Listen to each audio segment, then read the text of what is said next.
Here's yours. Thank you. All right. See if this works. Wow. I could. The mics didn't work, so I'm switching over. We're live right now. So. All right. There we go. You can hear it now. All right. Okay. I got one right here, Brent. What is the perfect amount of pitches a pitcher should master? YouGoPro. I'm going to say no more than 4. I mean, really, once you start getting into 5, 6, 7. First of all, the catcher doesn't have that many fingers. So, when you get past that 5 mark, what are you going to do for signs? Second of all, you just start getting average. Your pitches start getting average. You want to, stick with the ones that are really good. You don't want to just have some bunch of subpar pitches. I'd rather have 3 or 4 really great pitches as opposed to a ton of other ones that just are kind of okay. Yeah, I mean, I think did you say this? But it's like when you're young, it's like you just need one good pitch, like in Little League, and then when you're in high school, I mean, you can have one good pitch in high school, but maybe you pick up another pitch in high school, and then maybe in college either you picked up that other pitch, or maybe you get 3 good pitches to get into minor league ball. And I think pitches get more important the higher you go up. That's a great point. In fact, my senior year in Auburn, I only threw a sinker until the scout came to me and said, "Hey, I want to draft you. Yeah. Can you throw something else?" So I threw a slider, and he drafted me a little bit higher because of it. But throw what works. That's the main thing. Throw what's most important. I think and I always said when you looked at the career of like Bartolo Colon, who was 80% fastballs all the way to the end of his career, it just shows you though you do need to have one really good pitch, and like it's got to be lights out. And what I've noticed too with guys that get to the big league level that I've worked with, there's something in them that they do that's crazy unique. The spin of their ball, their strategy for hitters, their movement, their velocity. Like you got to have something that really puts you stand out way out of the norm, right? Yeah, absolutely. Yeah, you got to get there for a reason, right? You got to be doing something right. All right, so this is going to be a firestorm. So I'm on Periscope right now. So look, we got Periscope, YouTube, Instagram, Facebook, and then your Instagram. Just imagine if you had your YouTube up here. Blowing up. Yes. I've never done that. I've never went live on YouTube. Oh, you never have? Yeah. I don't even know how to do it. They use the same thing. Just log. Well, yeah, you're right. I don't know how to do it. Either I'm doing it for a different app. Sitting 85 to 86, topping 88 currently. Good for you, man. Congratulations. Let's see. This is the YouTube. Wow. John, Coach Madden, and Brent. What's up? We blew their minds, dude. Their minds exploded. Wait till you see what we got coming over the next few months. We shot probably 15 awesome videos for you guys. So they're going to be coming on. Brent's going to put one or more on his YouTube. But you're going to run most of them. Bunch on my YouTube. So, and then tonight we're going to go out and have a dinner tonight. Be good, behave, and we might send you some maybe some pics of tonight. Maybe we'll throw it to our stories. Okay, I'm down. We can behave, right? Yeah, we're adults. It's only New Orleans during Mardi Gras. I shouldn't have said that. Okay, let's see. Awesome. 2 of my favorite instructors. There we go. From Korea. I don't know. We got some Asian language here. Hi, how are you, man? What are the best exercises to increase glute posterior chain strength? I'll give you mine. So posterior chain strength, anything that puts you in that trunk forward position. So I always tell guys, be careful with squats. You do the high school squat, that's the more of a posterior chain movement. So straight bar deadlifts put you more there. Romanian deadlifts, single leg deadlifts, glute ham raises, typically the machine to do that. A towel ham slide. You can lay on your back or on a stability ball or a yoga ball, and lay on your back on the floor. You can use a yoga ball and pull your feet in on the yoga ball, or you can put a sliding pad on, say, turf, and slide your foot under you. There's tons of like hamstring, posterior chain stuff you can do. Yeah, you want to be here? Oh, you want to head out? Yeah, you can stay. Yeah, we got a Spanish We got Alex here to speak Spanish, so if anybody wants to ask something in Spanish, go ahead. They got the booty builder at my gym. You strap the belt around right here in the front, and then you thrust them up. Oh, you thrust them up? Well, like hip thrusters, another good one. That's a good point. You ever done hip thrusters? Where Yeah. You sit on your butt, you put the bar down, you drive your hips up. Yeah, it's another good one. Same thing, just a belt with the elastic. Being band. a sidearm guy, All right, how do you set yourself apart and get noticed by scouts? Well, for me, it was being a power sidearm guy. For traditional, like if you're a sidearm guy because you're not pitching as fast, that's why you drop down.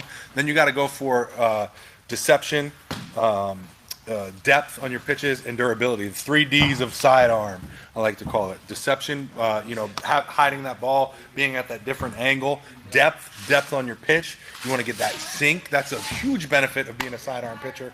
And then durability. Typically, sidearm guys can pitch more often. They're not as sore for whatever reason, probably because they don't have as much velocity as the traditional guys. I don't know. One study did show it had more injuries than over the top, but less people throw there. So I don't know. What do you think? You threw sidearm. I threw sidearm a little bit. I'd say my shoulder felt better, my elbow didn't. I think I felt great throwing sidearm. As far as obviously I got hurt, that's why I stopped playing. So I guess I can't say that 100% conviction. I tore my labrum and my rotator cuff. Yeah, but I never felt anything bad from throwing sidearm. I think it needs more studies. I mean, there's not a lot of studies on it. I mean, I'm not saying I'm saying throw there if you want. I think it's a great thing for the guys who are struggling to gain the velocity. They've tried every other option. It's a good option for guys who want to pitch at the next level, who are struggling in that area. And to drop down, sometimes they could, because you don't have to be a super high velocity guy as a sidearm guy. If you're getting that sink and that movement, you can pitch at the next level. Ideas to boost up velocity. Tell them some of the videos that we put together on there. Oh man, well the main one that we put together was 4 things we talked about. One was triple extension. Other one was hip to shoulder separation. Other one was PAP. Yeah. Post-activation potentiation. And then what was the last one? Force fracture. We talked about the force fracture. Yes. So one of those is going to come out, you think, on your channel? I'm flying home tomorrow, and I'll edit. Yeah, I'm going to edit them up, and the one this week for sure. Okay. And then so get on YouGoPro and subscribe and hit the alert button, and you'll get the alert for the next one coming out, right? Yeah, and we're going to post them out throughout from now until the summer. So got some really good stuff for you. All right, and we'll give them a velo tip while we're at it, since we gave tons of them today. So, I'm going to go to one, like we did our thing on, don't collapse the leg. Be careful when you lift your leg that you don't collapse early. Hold torsion, hold external rotation, and ride it longer and power out of it. What's yours? I'm going to say front leg stabilization. So learning how to pitch against your front leg better, because that's where a lot of guys end up leaking the energy. They might create enough energy from the back leg, but they end up leaking the energy. They're either continuing that front leg to go forward or getting over their front leg, or they're getting real rotational and that front knee is leaking out this way, and you're losing some of that velocity. So pay attention to the front leg because it's very important. I diagnosed UCL partial tear, got a PRP injection 3 to 4 months ago in therapy. All we do is hip strength. What can I do? Exercises I can start throwing, they said, please. So you partial tear in your UCL, you got to look at your grip strength. If your grip strength, I say if you get a grip strength dynamometer that you can buy it off of Amazon, you want to be at 130 pounds plus. Anything I find less than 120, guys have a hard time compressing that joint. Now, it also links to mechanics. So you need to work on mechanics. You could be early trunk rotating, dragging your arm. You could be early arm cracking, pushing your arm, delaying pronation. And you could be poor with your lower half, trying to create a lot of energy with the upper body. So let's strengthen the upper body, not just the flexor mass. Let's get better at the mechanics, and let's calm down on the overuse. Let's calm down and trying to throw max effort, maybe too much, or maybe even, we talk about you got to manage your stress. So look at how consistently you're throwing. If I'm throwing 60 throws every other day, and then all of a sudden I throw 180 this weekend, that's not a smart move.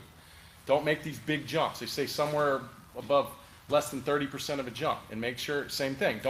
oh, my arm doesn't feel good, I'm not going to throw for a week, and then I'm going to go throw a game the next day. Like, that's not, that once again, that's, you were throwing 0, and then you throw 100 pitches. Don't make these big jumps, even after you come out of a rest. Manage your stress better, and that'll help. And this is the time of year that we get all those questions. Yeah, it goes crazy. Right? And my arm's sore. Yeah, your arm's sore. You didn't throw all off season, and now you're out there. You just threw 4 innings as fast as you can. Or you try to jump in and throw 95 every day, and you can throw 90 or whatever. Why is body weight so important for gaining velo? Go ahead. You want to get that? Well, I can tell you from my personal experience, I went from 180 pounds to 220 pounds, and it was a huge benefit to gaining velocity. For me, that happened in high school, and for me, I think it was just more from a body development standpoint. Like my body was transitioning more into a man's body, and it just helped me be more athletic, more explosive. Not from a pure poundage aspect moving down the mound, but just from a more performance. You can't go wrong with lean mass. I mean, look at Noah Syndergaard. I know he hasn't stayed healthy with it, but like we see these guys get bigger and throw harder, and we see these guys like CC Sabathia lose weight and throw slower. Like, but yeah, you can lose weight and throw harder too. Like you gotta balance it. And what it comes down to, I always say the best way to understand it is the freight train and the feather. If I'm moving a freight train and a feather at the same speed and I stop, which one has more energy in it? That's that freight train, because it took more force to move it at the same speed as the feather. That's why if you're 2 guys light and big and they're moving at the same speed, the big guy's throwing harder. The little guy has to now go faster to keep up with the same force production on that. We do something in here where I like taking guys and everybody up to 225. So let's take everyone to 225. Like put dumbbells in your hand until you weigh 225 and see how high you jump. And compare yourself to everyone in your group and look at their velocities. I guarantee you, it's not going to correlate 100%, but I guarantee you the guys that can take 225 and jump higher or weigh 225 and jump higher have more potential to throw harder, and it really comes down to bigger if you can move it better than the little guy. There's no way the little guy's going to compete with you if you're moving your mass bigger at the same speeds he's moving it.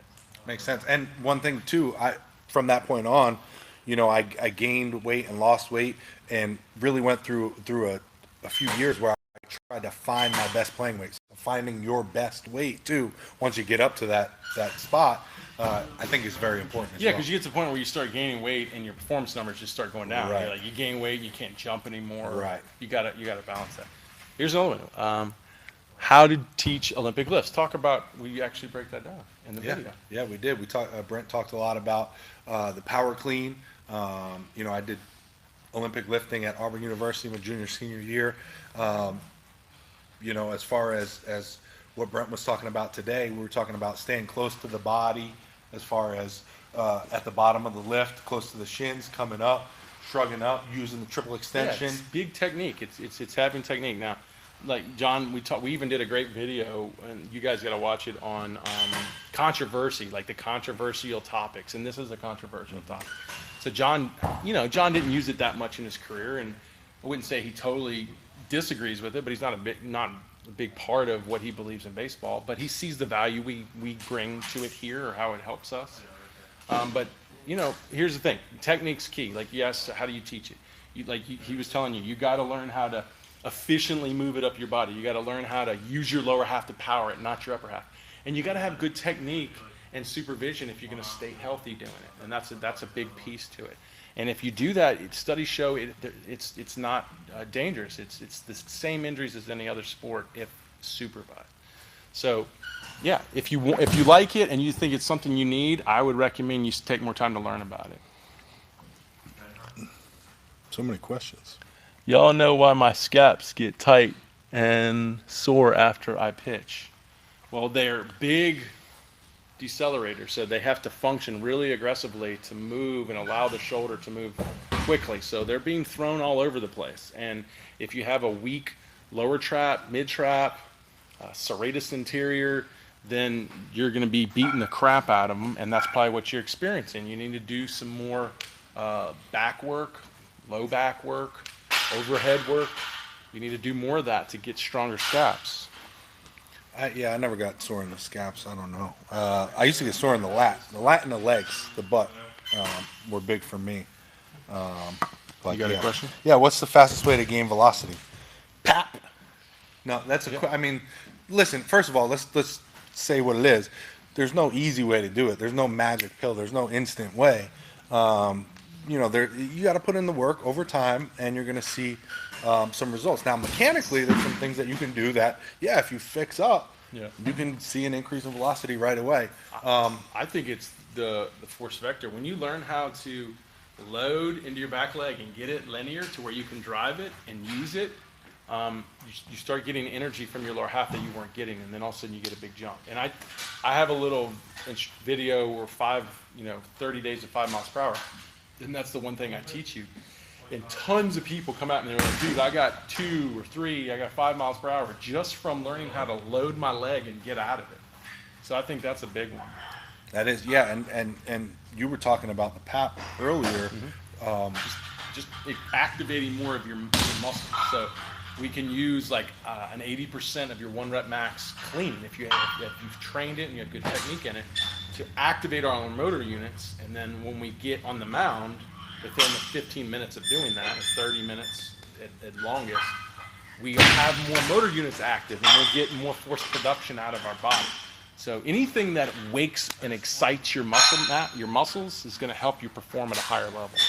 Brent's got an old video on YouTube where he increased 6 miles an hour after doing those lifts. Another guy was 4 mile an hour just from turning everything on the body. Yeah, it just warms you up and it makes you feel like you've been throwing for 4 innings. Everything's active and ready to go. Let's see. What's the best way to get your arm hot quick before a game? Well, we were just talking about PAP. That would do it. I think any type of exercises, like, man, dynamic warm-ups are great. Walking arm circles, karaoke, high knee skips, arm swings, scorpions, Spider-Mans, like any dynamic movement is going to be key. Doing some push-ups, doing some overhead pulls, like, once again, it's the PAP the post-activation situation. It's like anything we can do to turn those muscles on, get blood to them. Even go into a sauna, guys, just really quick, maybe for just enough to get a little hot. And heat is really great to dilate your blood vessels, get blood flowing. That's why a little jog before getting your body temperature up. All those things, just don't exhaust yourself, don't dehydrate yourself. Those things really help. You got something? Or are you waiting? Yeah, I did. No, I don't have a question. Anything band exercises for hip abduction and internal rotation, like maybe banded distractions? Yeah, Dan, like any banded work for your hip mobility is important. Build a good posterior chain. If you don't have a good posterior chain, your hip mobility isn't going to be as optimal as if you have a really strong posterior chain because it'll stabilize the joint. So many charts on where kids should be on velocity at what age. Which chart is correct? I don't know specifically what chart you're talking about. I don't like that mentality though. Like these kids at 13 worrying because they're thinking like this is how it works. Like if you're at 13 and you're at 75, then that means at 19 you're at 95. It doesn't work that way at all. Right. Everyone's at a different maturity level. You almost looking at age is misleading you. You got to look at your physical maturity level. I was a late bloomer. So when I was 16, I looked like I was 14, and I really was. And then all of a sudden, I'm 18, and I jump like 10 miles an hour in velocity because my body finally caught up. So you got to be careful trying to gauge yourself off the averages when we're all so different, right? Yeah, absolutely. And I'm a scout for UCCO All-American Games, and so I travel across the country and evaluate 8 to 14-year-old players, a lot of them pitchers. So I know I have a kind of idea of where they are. But just like Brent said, some of those guys are, hit a growth spurt before other guys. So some of them are huge compared to guys. Gained 40 pounds in a year. Right. So there is obviously we have a scale of where these guys are and what is average and what, things of that nature, but it doesn't necessarily mean that you need to be there at a certain time. You're not going to be at 90. Right, exactly. I think when you're young, you just focus on preparing your body and teaching your body all the things that it's going to take to allow it, as it gets older, to push to enhance performance. So the problem is guys get to 18 and they're like, oh, I didn't get the colleges I want, and they show up at a velocity camp and they're like, I got 3 weeks. And you're like, dude, you can't even squat a bar over your head right now. Like, we got serious work to do, and you got 3 weeks. Impossible. Yeah, You know, that's a good you point. got to prepare better. Let's see. I know you're not big on weighted balls and extreme long toss. Thoughts on more moderate plan? I hate Facebook. It says see more, and then you hit see more, and you can't get anything. Sorry, man, it cut you off. So weighted balls and what? Extreme long toss. We talked about that in one of our videos, like our controversial tips. It's gonna be a good video. Yeah, y'all should check it out when it comes out. You know, here's the thing with all that. It's extreme throwing to me. So I want to stay in a specific range of throwing. If I start getting out of it, if I start going for max distance, if I start running and throwing with a lot of speed in my body, if I start taking weighted balls and trying to see and change the weight of the balls and try to throw at maximum speeds with that, what happens is I get out of my biomechanics. I'm really focused on achieving and hitting these specific biomechanics that studies show or correlate to performance potential, injury potential, and that's all I care about. To me, it's a skill. I'm trying to refine that skill and perfect the movement, and develop the body to perfect the movement, power, strength, mobility, and all that. So sitting there and doing throws that are just out of that box, like the mechanics are out the window, and I'm just maximizing my effort. Like I find that to be really abusive and not as effective in developing elite pitchers. Do you want to push the ground when you're going forward, or just want to internal rotate? I want to do both, right?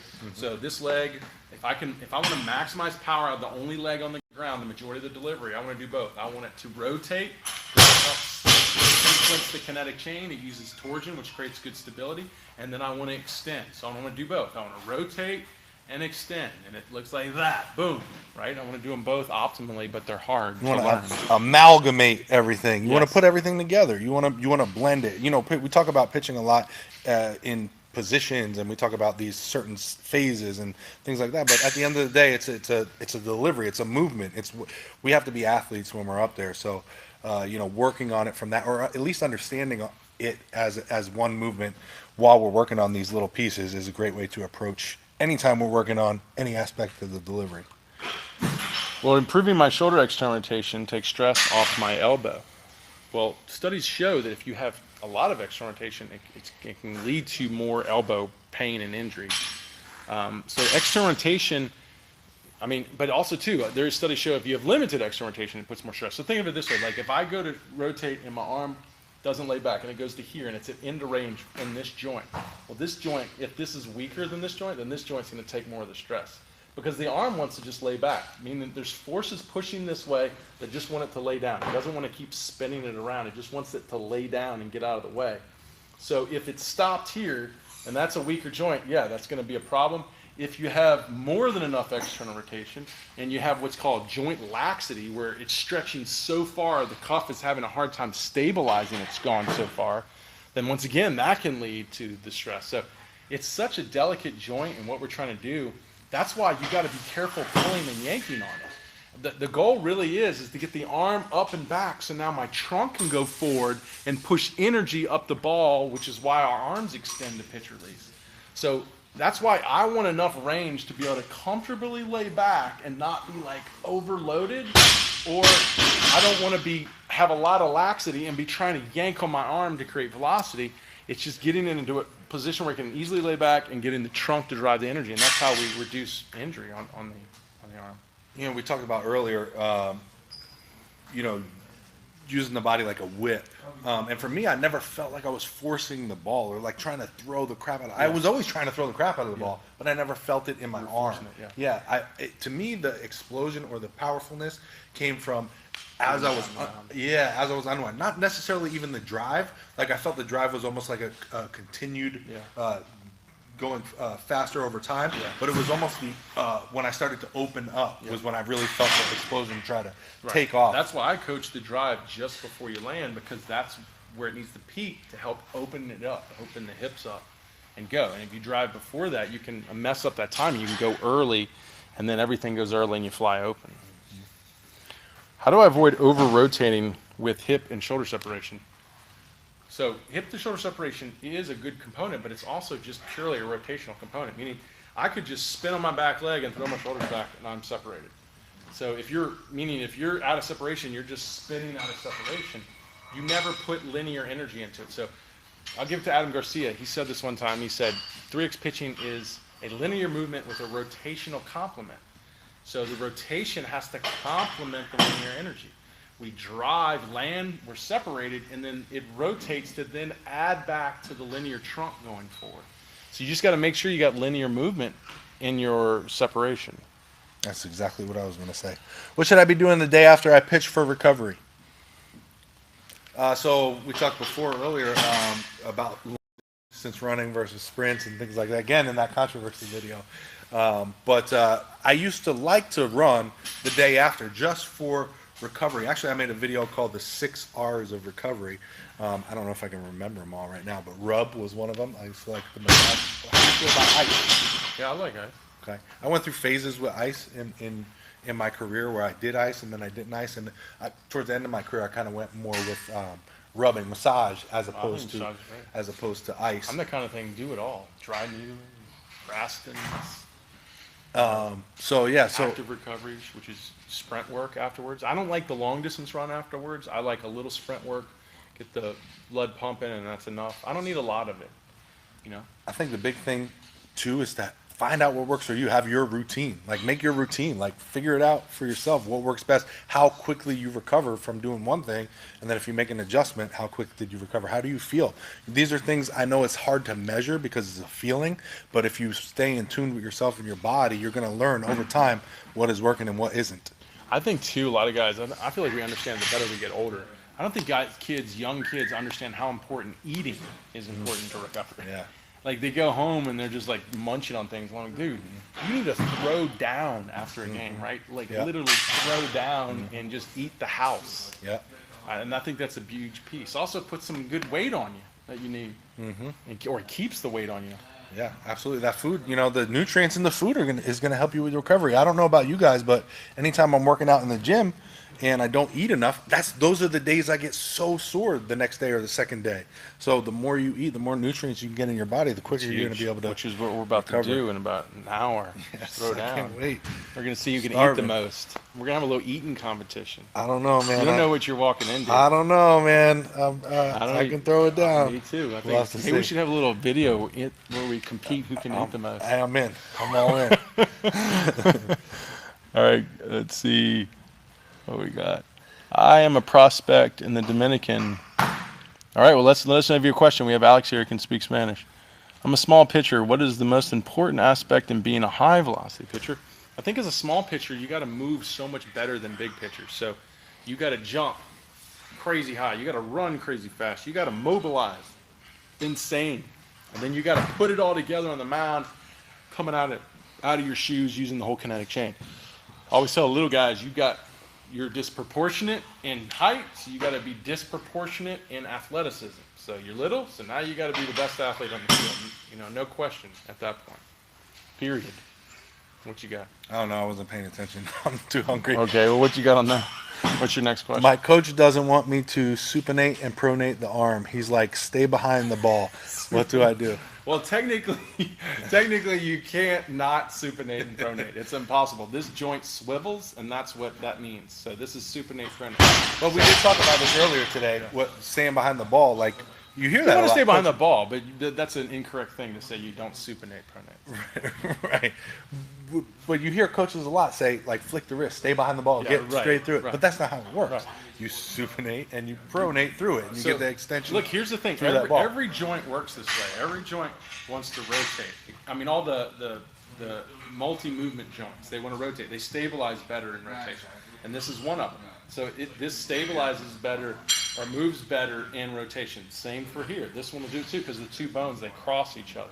So it's impossible to create a movement without rotation and torsion and of that joint. But I mean, he's right to stay behind the ball. Like if you're trying to pull across, but that doesn't really have much to do with supination pronation. That's a good question. That should have been on that video. Yeah, on that video. Should I try to gain weight during the season or just maintain? I think you're always trying to gain weight. And here's the thing: trying to gain weight into the season, I think, is more important because you always lose weight in the season.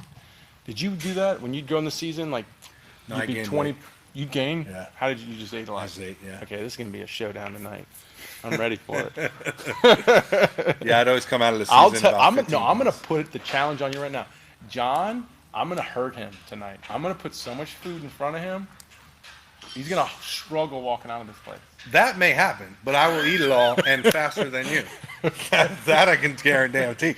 Well, you got a lot of mass going against me, so we'll see. This is gonna be fun. If my arm is tender and is on a throwing day of the program, should I skip that day? Yes. I always tell the guys that's the best thing about our med throws. If your arm is tender, just do your med throws for the day and stay away from throwing baseballs and let your arm, because that's where a lot of the torques are. Someone said Machado isn't worth 300 million. It's funny. I started the weight program 2 weeks ago, and I'm playing JUCO ball right now. Is it smart to do the program during the season, or should I wait until the off season? So we do have the in-season programming if you're a pitcher. So you should be doing the in-season programming. If you want to do the off-season program in season, I always say be careful. I wouldn't do it if I throw more than 2 to 3 innings per week. I think it'd be too much. What you got?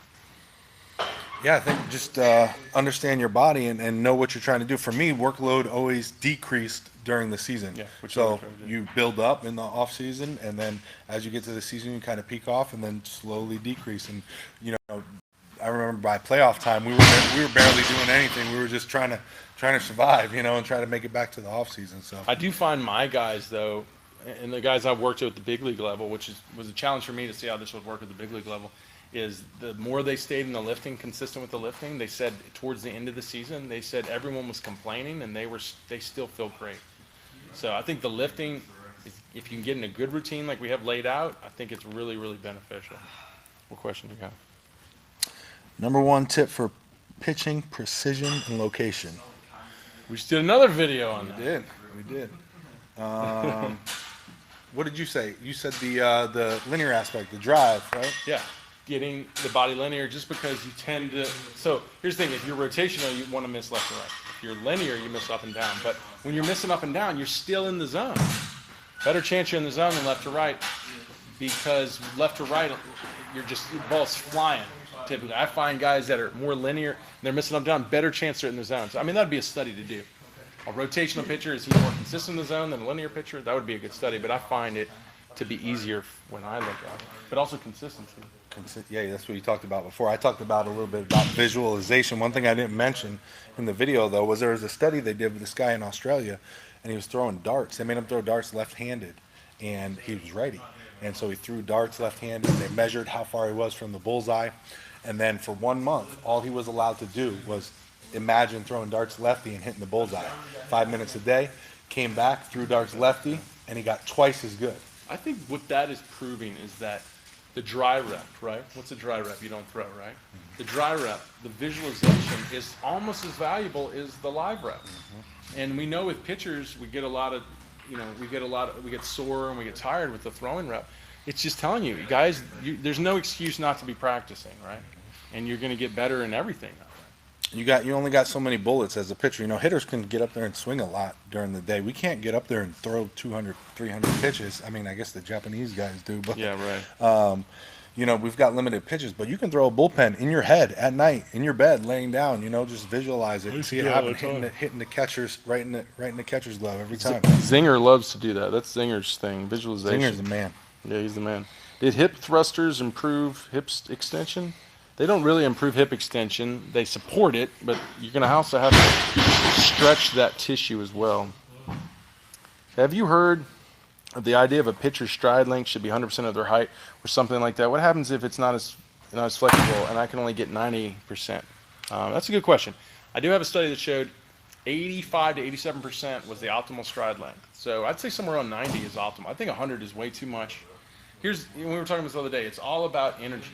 If you go farther and you slow down, it's not going to work as well as if you can keep good speed. So it's really about how much energy can I create. And how does the distance support that? Yeah, if you can stride 10 feet and accelerate the whole time, that's going to be ideal. Plus, you get perceived velocity. You got anything? I got a ton if you need it. Any exercises on fixing strength imbalances in the quads? Left quad is weaker than the right quad. You just need to do more unilateral training. So you need to, like in our level 2, we have a lot of single leg work. You need a ton of single leg work if you're out of balance. That's what it helps do. I don't got anything. Which MLB pitcher would you like to see come to your camp and help out with his mechanics? I'm not allowed to really talk about him. John, you have to, no, it's on my channel. Don't answer. Guys, I wish I could talk about it. They won't let me talk about it. So I'm not going to say that. Good question, though. We some of the videos we shot, I'm going to have to go bleep some of the, there's Brent's over here like he's cursing him. Bleep, bleep, bleep. Yeah, and I'm really being censored, right? Thoughts on using weighted balls for warm-up? People like Mike Clevenger warm-up with very high-intensity weighted ball throws. I'm going to leave it up to you, John. John would probably have more support for weighted balls. I see guys do them, and I think warm-up's obviously a better environment than trying to use them in a velocity program. I would definitely support that, but it's just not something that I do. I technically do, but I believe it in a two-handed throw. What was the question? Using weighted balls for warm-up. Yeah, so my experience with weighted balls was one season I used them in my garage. I went through holds with some of the heavier balls, just going through it, kind of like a warm-up thing before I started throwing. I didn't actually throw those heavier ones. The lighter ones I did let fly there. But then also my roommate, Stevie Delabar, if you know his story, blew out his elbow and came back, had a lot of success with weighted balls. So, I'm not necessarily against them. I think it's like a risk versus reward. But for warm-up, for sure, if you're taking it easy, I know some guys like to get that feel and just throw a heavy one and kind of loosen up the arm. At the end of the day, you got to do what works for you, I think. Find what works, what feels good, and then run with it. Two of my favorite YouTubers. So awesome. What's up, Peanut? Say, when are you usually free for calls about the 3x pitch flexible? I have the program and I have a couple questions. Hey, call me after 11 o'clock Central Standard Time, 6 o'clock. I'll do my best to get to it. Please just keep trying me. How do you hinge into your back leg without too much tilt? Any drills?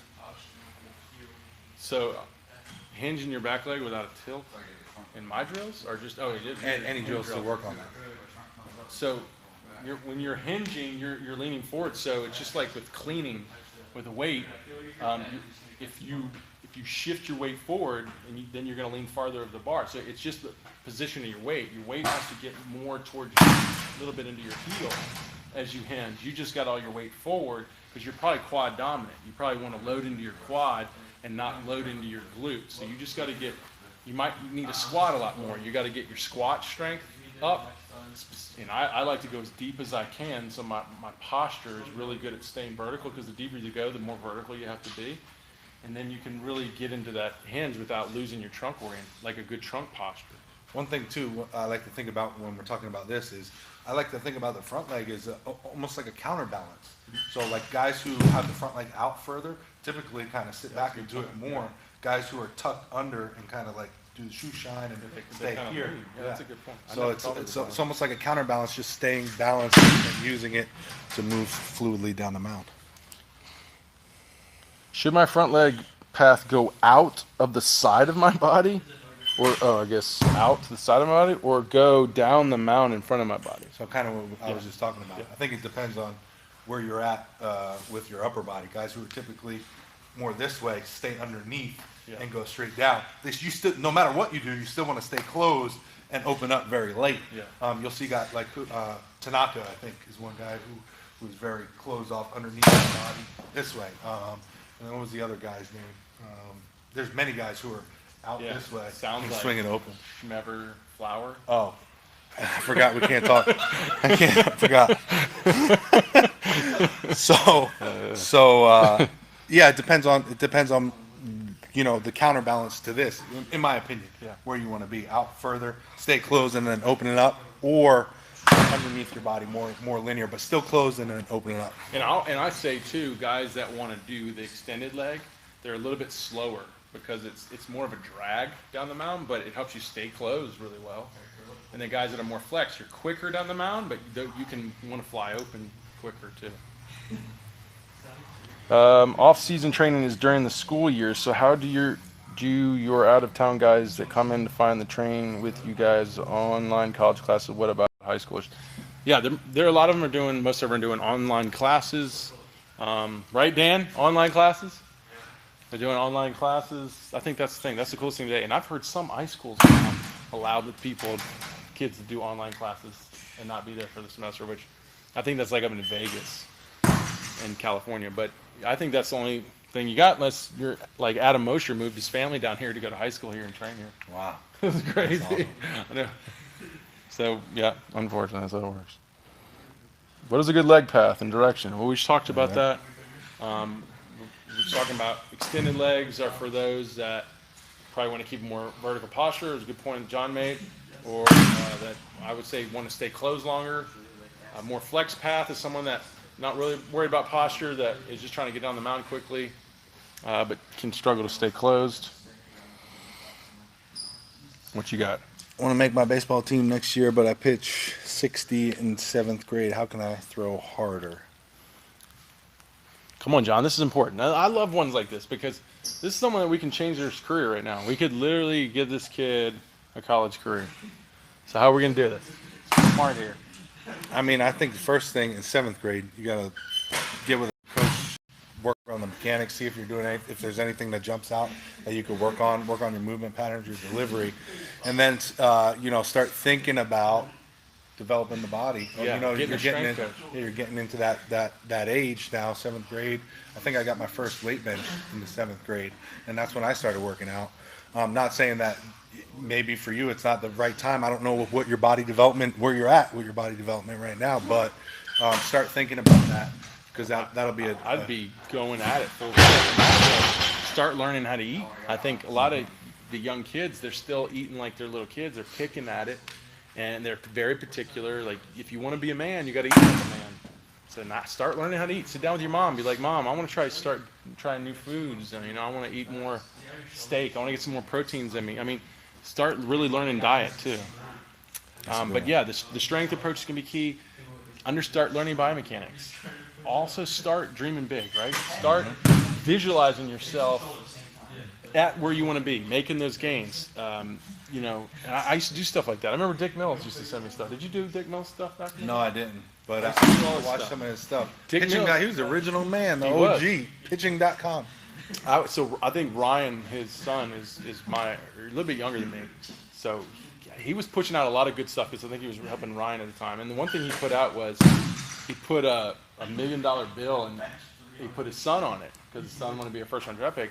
And he said, you got to do stuff like that. And it really helped me. I remember doing that. I started doing a lot of visualization stuff like that, like making cool, like little, baseball cards of me or whatever. Like that, I think that stuff's big, and believing that you can do it, and then you put the work into it. Yeah, we talked earlier about that, like having that idea in your head at an early age. Like typically if you ask any big leaguer when they wanted to become a big leaguer, it was like from T-Ball, Well, what did you do? Like, because you was an All-American at Auburn, and you get drafted, or yeah, I got drafted. And you get drafted. What were you doing in high school? Like, what was your focus? So don't tell me girls. No, so you want if you want the true story, my parents signed me up for T-ball, Little League, whatever, when I started, and they told me I wasn't allowed to quit until the the season's over. Oh, because I would be like, fully I don't want to commit. play. Yeah, fully commit. So every year they'd sign me up, and then halfway through they say, I don't want to play anymore. Well, you can't quit till the end of the year. Next thing you know, next season I'm already signed up, and I can't quit again. Smart. And I just I kept going until baseball. But that's a big thing. Good for your parents, because I think a lot of parents today don't let their kids do it. They let them pull out. Right. And a lot of these coaches don't know what to do, because if the kids don't get happy, they don't get played, they just pull them off. Right. Yeah. But I tell them that's important for commitment. It is. Yeah. And and they were also very good at building my confidence. Like made me think I was the best player out there. When in reality, I wasn't that good when I was young. I thought I was. You know, I used to sing in the car too. I would be like singing. I was horrible, and they were like, "Oh man, yeah, you're gonna be a great singer." But I knew I was. Meet your parents. I knew I sucked. You know, so I'm like, man, maybe I'm not that good of a baseball player with your either. boy? I do too. He's only 2, but yeah, I'm telling me the best and right, everything. right. So yeah, so confidence was huge, and they always made me think that I was really good and that I could do it. Like it was a possibility. Like, oh yeah, you're gonna play in the big leagues. Yeah, of course. Yeah, I think when we put limits and we let other people put limits on ourselves, and you know what, if you have parents that don't believe in you, because there's a lot of kids out there with parents that don't believe in, you don't have to accept that. I know they're your parents, and you don't want to be disrespectful, and I think that's an admirable thing, but you don't have to accept their own oppression of your dreams. Like, you can have any dream you want. That's the best thing about this life. I believe you've been given the will to do what you want. You just got to make sure you do the right thing with it. That's the challenge. Yeah, that's good. That's all right, good stuff. Let's see. We've got 6 minutes left, and that's going to go off. All so right. that means we're over. Time to eat. Yeah. Okay, we did that. How would you go about telling a pitching coach who's closed-minded about your program, "It is the spot I am in with my D2 coach"? I get this all the time. What do we do, John, with these coaches that are really opinionated and they don't like what the kid's doing, and he feels he's having success? I got the answer. I got the perfect answer for you. And it's do what you know is going to work. Because at the end of the day, who's on the pitching mound? You or the coach? You. I don't care if it's your mom, your dad, your private instructor, your coach, your other coach, this coach. At the end of the day, you have to do what you know is right. So if you have to coast through your normal workouts with the team and then slide out to the local gym, do that. But you're making a point. Don't challenge him with it. Yeah, don't challenge. Just go do it away from him. Right. Yeah. You don't have to know. And you know, it's funny because I see this all the time too. Is the coach will say, "Do this," and then the kid doesn't do it but has success, and the coach is like, "See, I told you." Yeah. But you're like, in your head, yeah, in your head, you're like, "I don't even do it." Who cares? Let the coach take the credit. Just don't give him the power to dictate how you play your game. Right. So do because at the end of the day, you're the guy on the mound. So do what you know. And at the end of the day, if you gave him that power, you're going to hate the guy. Right. And it's not going to be healthy for you. Yeah, you're going to butt heads, and it's not going to be good for you. Then he's not going to like you. Then it becomes like an issue, and just do okay, yes sir, whatever, and then go do what you got to do to get the job done. Yeah, and guys come to me all the time like, "What if my coach wants to do a weighted ball program? My coach wants me to throw extreme long toss. I don't want to do it." And I'm like, "Okay, you don't want to do it." "Yeah, I don't want to do it. I don't believe in it." Okay. Either sit down if you think he can handle it, tell him why, give him the reasons why. If you don't think he can handle that, then use the "my arm hurts" excuse. I don't know if it'll help you, but you can go up to him and be like, "Coach, every time I try to throw max air, I feel like my arm's going to come off and it hurts really bad." I mean, the point is like, I would do that because I wouldn't compromise. I had rotator cuff surgery, man. You tore your labrum. It's the same thing. It ends your career, guys. And mine happened at 18. It's devastating. And I would hate to see you being pushed into something could hurt you, and it hurts you and ends your career because it's gonna eat you up. You're gonna have regret for the rest of your life that you didn't stand up for yourself. You have to stand up for yourself. And then another thing to add to that point is, all of these different coaches that you have, you got the coach at school, you got mom and dad, you got grandma and grandpa, you got Brent, you got me, you got other people out there, you got all these damn people probably telling you different things. So it's your job as a player to listen to everybody, learn as much as you can, but then start building your own philosophy and what you believe is true, because at the end of the day, again, you're the guy on the mound, not us. There's a cool one of the guys I worked with in the big leagues, I'm not going to say his name, and they're on the team in Washington. I'm not going to say their name. But, the stud pitcher over there has different color eyes. See, I can still talk about him. Well, that pitcher sent him a text, and I got to see it. And he said it was really cool. These minor leaguers kept coming up to him and asking him, "Hey, what do I need to do to be as good as you? What do I need to be as good as you?" And he told him everything. His answer was, "Hey, what do I need to do to be one of the greatest pitchers in baseball?" And he said everything. And I think it's really powerful to hear that, because what he's saying is it's not one thing, it's everything, guys. You got to learn as much as you possibly can, and you can't stop learning, right? Mm-hmm. Yeah, it's absolutely true. Yeah, this is kind of like what's more important, velocity or accuracy? Yeah. Both. The best guys do both. Learn it all, guys, right? Master it all. Yeah, that's true. So true. It's not easy. Like if it was easy to be a Major League Baseball player, everyone would do it, right? It's not a very easy thing. So you have to do everything, and you have to do everything well. And I like that saying, knowing is half the battle. I really believe it is half the battle. Like you can really hurt yourself by not knowing, like not understanding how your mechanics, not understanding the hitters, not understanding how your body trains best. Like that you're going to look back to your career and you're going to regret you didn't do that better, right? Absolutely. So you gotta wake up every day and want to learn, because if you don't do that, then you're going to get later in your life wishing you did that. So true. So true. Should you throw a lot today before start tomorrow? What would you say? I say no. For me personally, I wanted to be Light. super fresh. Yeah, So I was super light the day before. Yeah, and because it's too late today. If you're not ready today, you're not gonna be ready tomorrow, and there's nothing you can do in the day. Right. You know, you missed all that time before to prepare for that. Now, if you're a reliever and you happen to throw the night before and you have to throw the next night, you just got to figure it out. Yeah, there's nothing. You know, I nothing mean, you can just do. got to, work real hard on your recovery, and then get really warmed up the next day, even if you're a little sore or whatever. I mean, obviously, you also have to communicate with your coach. Let him know how you are that next day. Like if you're so sore that you really aren't going to be performing well, then maybe you say something. But if you're the guy that's always sore, maybe there's an issue that you got to figure out to work on not being that way so much. Should I keep working out the forearms in season or keep it in the off season? No, I think you need to keep working. Like if you look at our in-season program, you got to be doing everything. You're just going to do it at a lower volume than you did in the off season. So maybe twice a week as opposed to 4 times a week. But yeah, you have to keep it, because if you don't force the hypertrophy and the strength to stay in your body, pitching has studies that showing it weakens your arm over time. It'll force an adaptation up front and you'll get stronger, but over time it starts to weaken your arm. So you do need to keep the loading in your in-season programming. JUCO or D1 baseball? Did we already talk about that? I can't remember. We talked about so much today. Yeah, I know. I say JUCO. I say if you can, go JUCO before D1 for a couple reasons. 1, you keep your draft eligibility. 2, school is not as hard. 3, it's a good stepping stone as far as hitters you face. You have a better chance to play your freshman year. Especially if you're going to go like you did to a top-level D1. Could you imagine playing at Auburn as a freshman? No. Yeah. It's so different. And we talked a little bit too about like just not only the level of play, but the atmosphere is totally different. Like when you have all these eyeballs on you, a big stadium, and everyone's looking down on you, totally different thing versus playing in JUCO ball when there's 10 people there. Freshmen, high school or college freshmen dominating in football or baseball, it blows my mind. Yeah. It blows my mind. I'm like, how are they doing that? Yeah.